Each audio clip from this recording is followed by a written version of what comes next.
Oh, yeah. Speaking of great titles, we're going to go to Michael, and he's going to talk about Killing the Eunuch Khan. This one was another one that was such high quality. I'm surprised that it didn't actually go the Sundance route until you get really a sort of an idea as to the type of audience that's going to react the strongest to it, which is definitely the Slamdance crowd. Um, War movies, hard to go ahead and get past the statistical nature of the horrible things that happen in war movies, because instead of having like a direct impact like you would in a drama or in a horror movie, it's more of just a pile of statistics, sort of like in the new Fantastic Four movie where the Thing has a body count of how many people he's killed in a military action. I think it's like 34 people he's killed at one time or something, which not very Thing-like thing to do. And you really wonder what it would have been like if they had actually shown each and every single kill of, like the blood all over the rocky skin and that sort of thing. And then, like see what their families would have looked like back at home right there and such. Like for this, like in order to get the horror of war across, we've got a generation of filmmakers who grew up in areas that were torn up by war at the time they were coming up. In this case, Iran. And in order to go ahead and get out of the statistical nature and get it more into a sort of a human element, this movie uses a lot of horror expressionism in order to go ahead and get it across.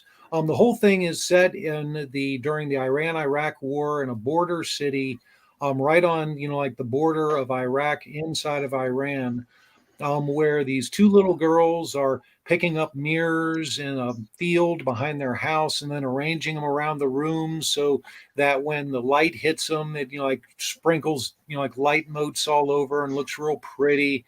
And then their father has to go away for a funeral, and so they've got the house alone. And while the father's away, a plane accidentally drops a bomb inside of the yard, making this huge pit inside of the yard and obliterating both little girls right there.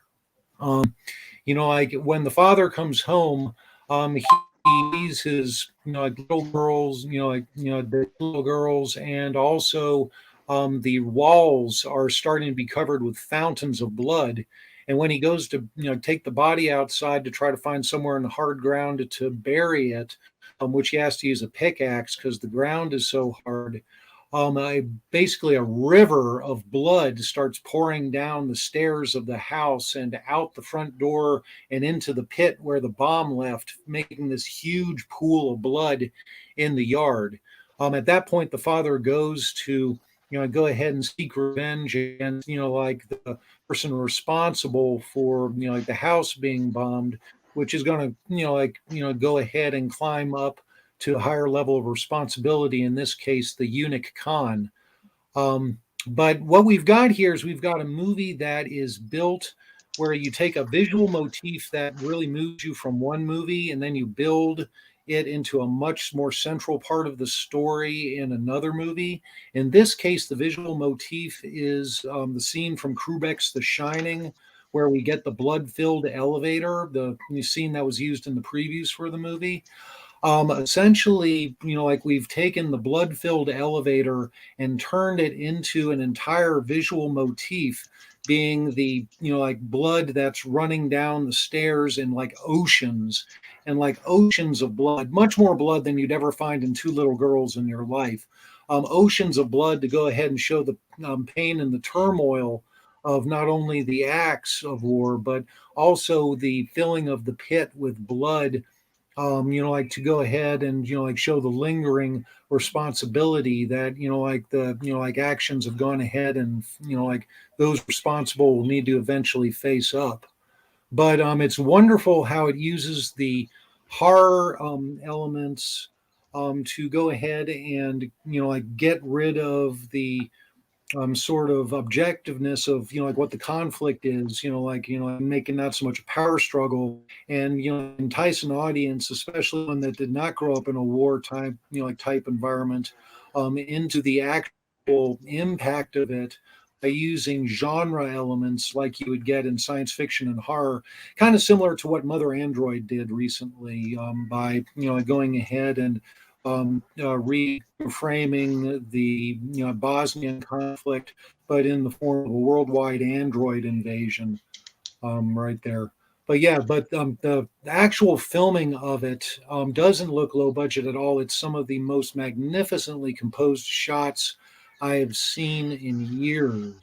Just one shot after another is just absolutely glorious.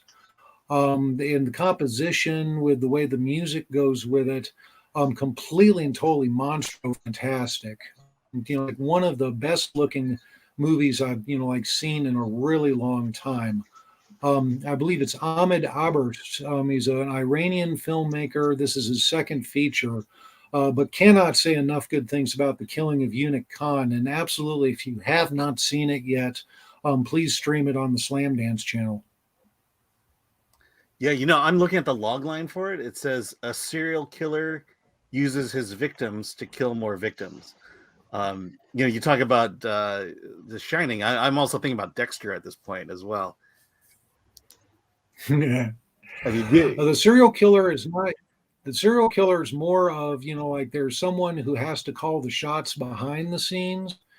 And so when you're dealing with a war situation, you have the real killer calling the shots that the killer is killing people by making the victims kill the victims.